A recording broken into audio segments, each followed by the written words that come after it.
Okay, so ayan, hello guys, good evening. Next topic natin for QRF Structures 2 is fixed-ended moment. So, itong FEM, ginagamit natin siya kapag yung beam natin is a fully restrained one. So, ito talagang pinaka ginagamit natin para mabilisan yung pag-solve. Halimbawa, kinukuha natin yung moment, sana yung pan-drawing natin dito. So, halimbawa, meron tayong point A and point B. So kung kukunin natin yung moment dito sa sa point A, kung titingnan natin fully restrained siya both sides so fixed-ended siya. So ito yung gagamitin nating formula. Halimbawa for the first case point load ito, so yung magnitude niya is P. So we have P times A. Okay? So from this point load to the left, okay? Papunta dito sa left point natin. So A times B squared over L squared, okay? And kapag yung moment naman sa point B natin, we use this formula, negative PA squared B over L squared. Okay? And for this case naman, kapag uniformly distributed, okay? So ito yung gagamitin nating formula, negative WL squared over 12. Pareho yan, no? But for this case, pag triangular, so ito naman yung gagamitin nating formula, negative WL squared over 30. Okay, take note dito guys, Same din dun sa three moment equation, yung mga formulas natin doon, yung 6AA over L, then 6AB over L. So itong negative WL squared over 30, ginagamit natin yan kapag yung left span natin is naka-point lang siya. Then yung maximum is nasa right side.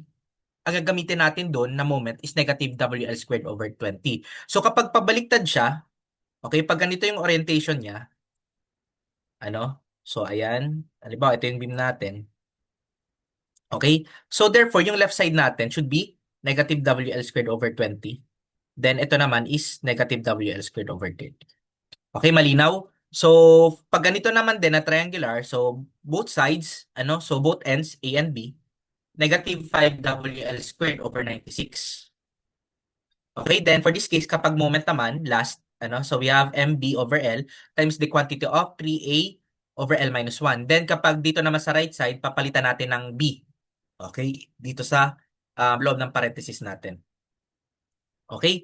So, pwede naman natin gamitin kapag halimbawa putol yung loading natin. So, gagamit tayo ng integral tulad nung pinakita ko last time, 'di ba, sa three moment equation. So, we use this formula.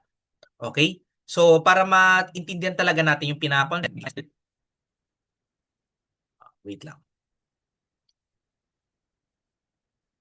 Halimbawa, meron tayo ditong beam. So, magdodraw ako ng beam.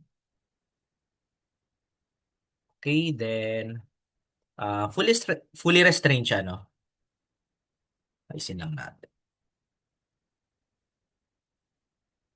Okay? So, halimbawa, ito yung point A. Then, meron tayong point B. Then, assume natin na meron tayo ditong distributed load, uniformly distributed load. Okay? So, yung mga dimensions natin, I mean yung length natin, so halimbawa, ito, that is equal to 3 meters. Then, itong part na may distributed load, 4 meters yung span niya. Then, 5 meters naman dito sa right side niya. Okay? So, sabihin natin yung W natin or yung unit load natin, okay, yung load natin that is equal to 60 kilonewton per meter. Okay, so paano natin makakuha yung moment at A and B?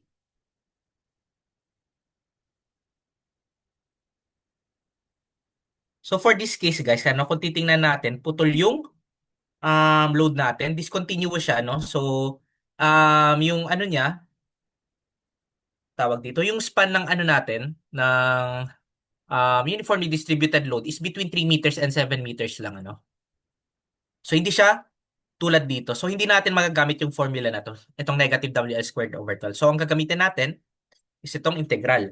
So, paano natin siya magagamit? So, kukuha tayo ng strip tulad nung last time.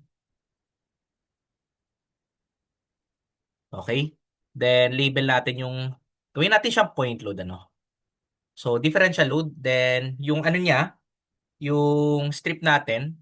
So, palakihin natin yan. So, halimbawa, ito yan. So, meron tayong DP. Okay, yan yung differential point load natin. Then, yung strip niya, tawagin nating DX. Okay, then meron tayong W dyan. So, that is equal to 60 lang din, So, always remember na yung DP natin, that is equal to W dx. Okay? So parang area lang nito, ano? So that is equal to 60 times dx. Okay? Then gamitin na natin yung formula natin for FEM. Okay? That is equal to, so differential. So integrate natin. So we have negative, ano? Yung L natin, okay, from 0 to L, but in this case, yung upper limit natin, that is equal to 7, ano? So ito, that is equal to 7. 3 plus 4, 7 meters. Then yung starting point natin is 3 meters. So we have 3 up to 7.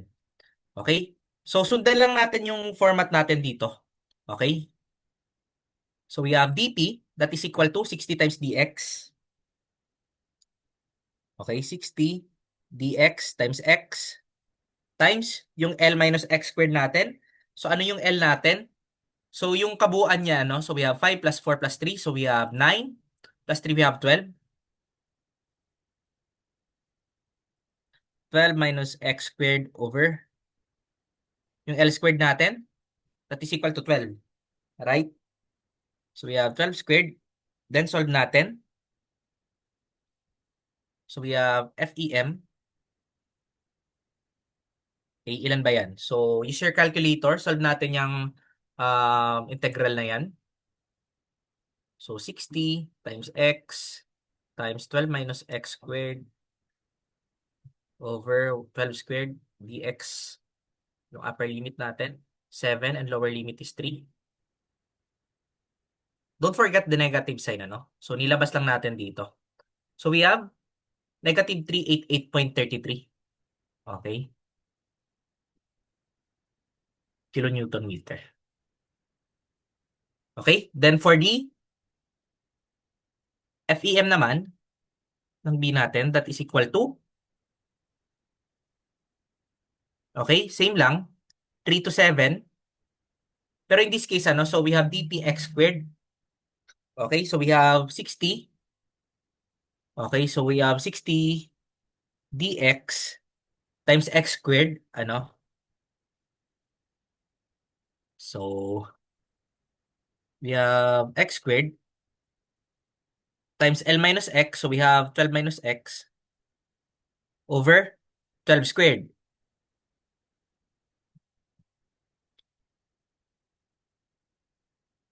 Okay, so we have 12 squared. Then solve natin yan. So FEM, that is equal to ilan?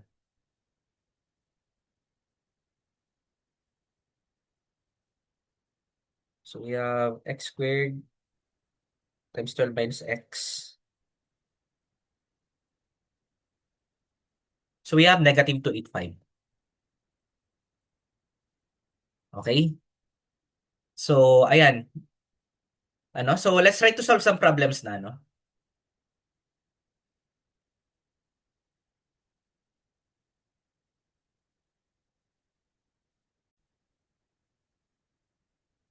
So ayan, problem 2. A 9-meter high retaining wall is laterally supported at the top and fixed at the base.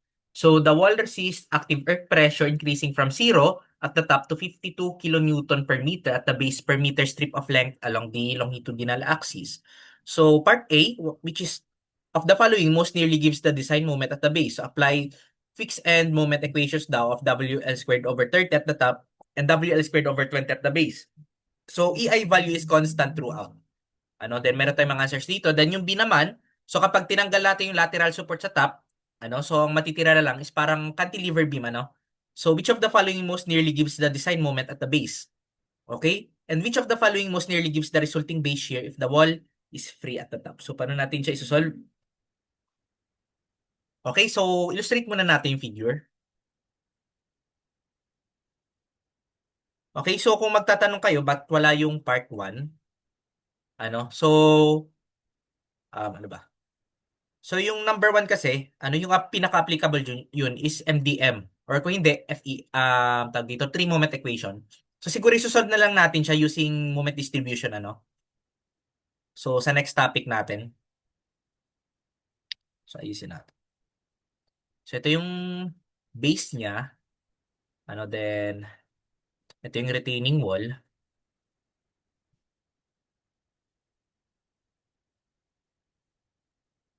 Okay, then sabihin natin Laterally supported siya dito. Okay, then yung distribution ng load natin. So, sabi daw, zero galing sa top, then 52 dito sa base. Okay? So, so yung arrow niya is papunta dito.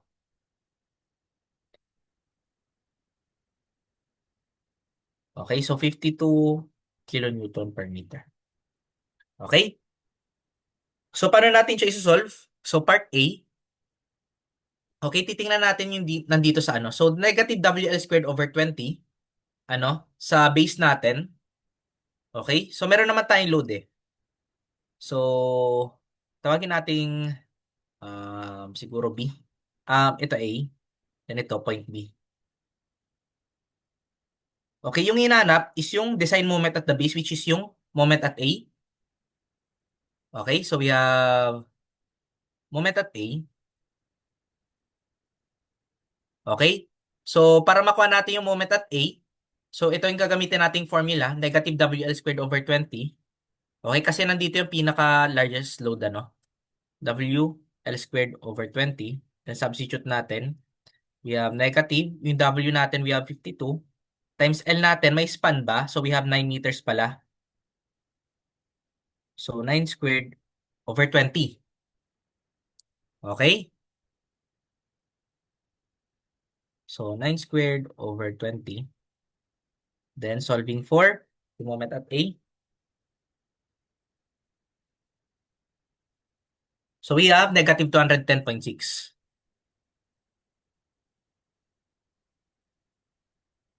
Okay, pero kung titingnan natin, ano? So, hindi siya fully restrained yung beam natin. Kung titingnan natin, laterally supported lang. So, pin connected lang dito sa top. So, hindi ito yung tamang answer. Ano? So, ang mangyayari dyan, okay? So, magkakaroon ng redistribution ng design moment natin due to continuity. And since lateral load lang siya, so therefore, ang mangyayari doon is yung base moment natin mag increase. So, may factor tayo para dyan. Okay? So, yung factor natin dyan, ano? So, itong 210.6, yung factor natin dyan is equal to 1.33. Okay? So, that is equal to yung pinaka-moment natin for the A. Okay? So, we have 210.6 times 1.333. So, we have 280.73. Okay?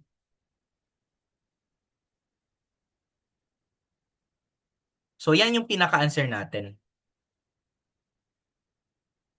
Wait lang.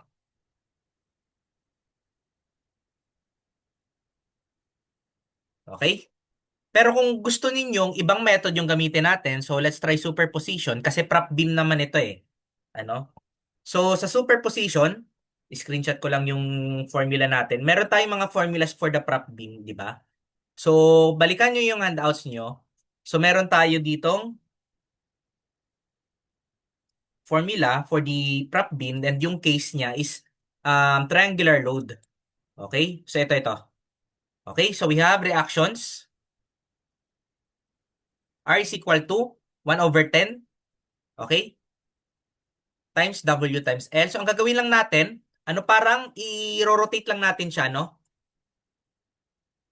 Okay, so we have, so sabihin natin, ito yung 52. Okay? Then compute muna natin yung R. So we have R. So ito yung A, ito yung B. So yung reaction at B natin, that is equal to,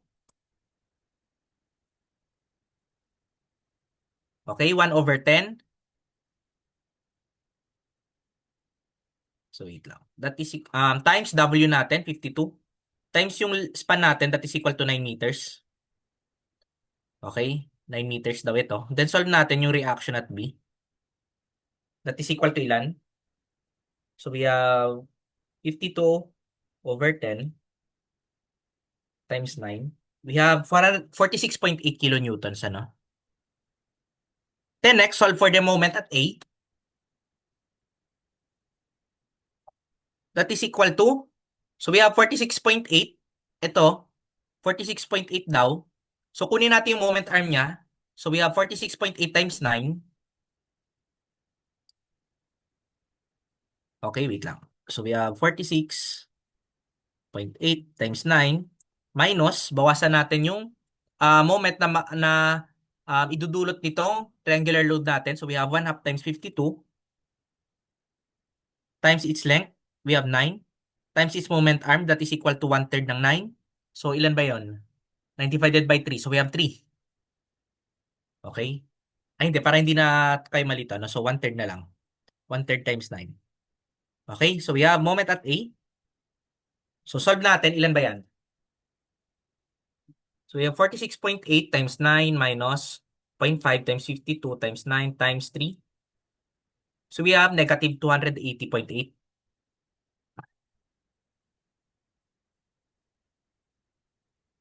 kilonewton meter. Okay?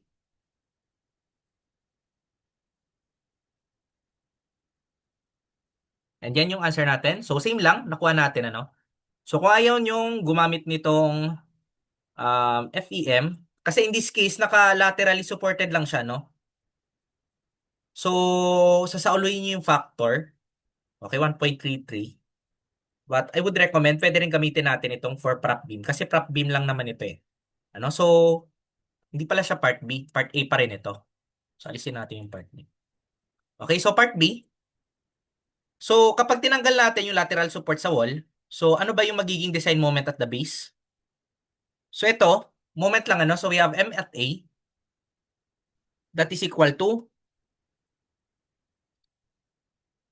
okay, design moment at the base. So, we have 1/2 ng 52.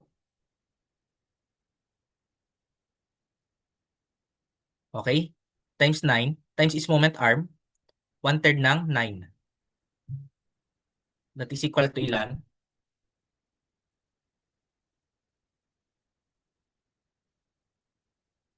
So, we have 702 kilonewton meter.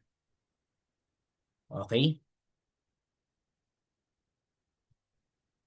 Then, part C naman. So, kapag, ano daw, okay, free at the top pa rin. Ano, so tinanggal natin yung lateral support. So, ano yung magiging base shear dyan?